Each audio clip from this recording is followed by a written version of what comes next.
আসসালামাইকুম প্রিয় শিক্ষার্থী বন্ধুরা, তৃতীয় শ্রেণীর বাংলাদেশ ও বিশ্ব পরিচয় ক্লাসে তোমাদের সবাইকে স্বাগতম।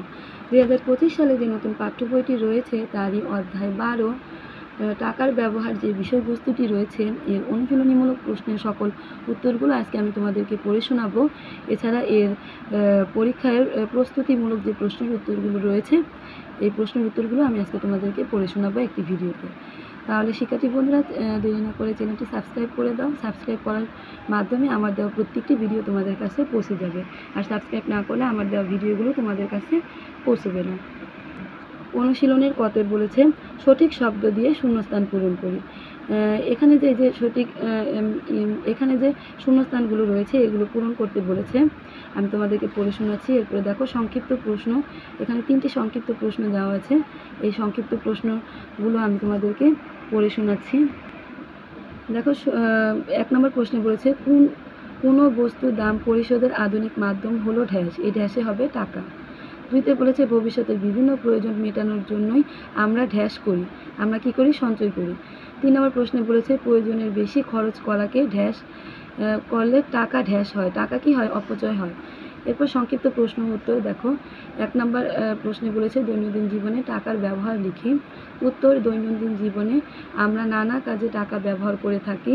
কোনো বস্তুর দাম পরিশোধের আধুনিক মাধ্যম হলো টাকা, টাকা দিয়েই প্রতিদিনের জিনিসপত্র কেনাকাটা করি।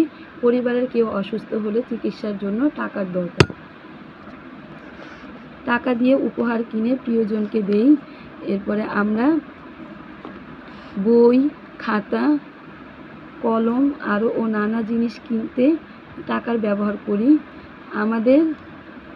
আমরা টাকা দিয়ে ভবিষ্যতের নানা প্রয়োজন মেটাই। 2 নম্বর প্রশ্নে বলেছে সঞ্চয় বলতে কি বুঝো।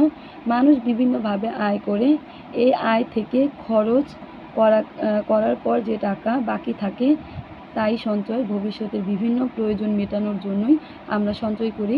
হঠাৎ টাকার দরকার হলে সঞ্চয় থেকে মেটাতে পারি। সঞ্চয় হলো মানুষের বিপদের বন্ধু, তাই আমাদের সঞ্চয়ী হতে হবে।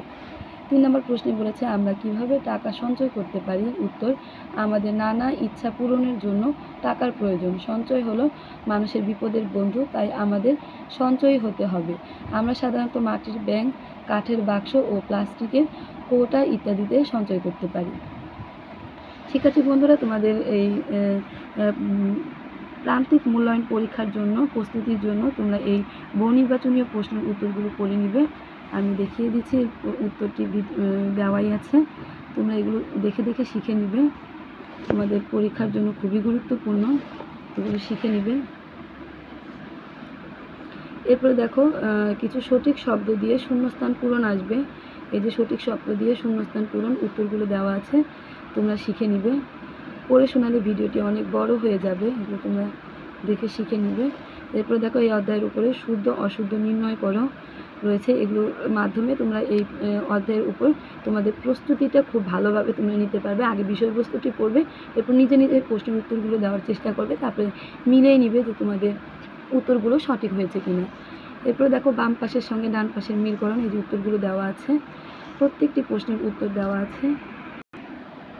এই যে প্রশ্নের উত্তর দেওয়া আছে, 3 নম্বর প্রশ্নের উত্তরও দেওয়া আছে।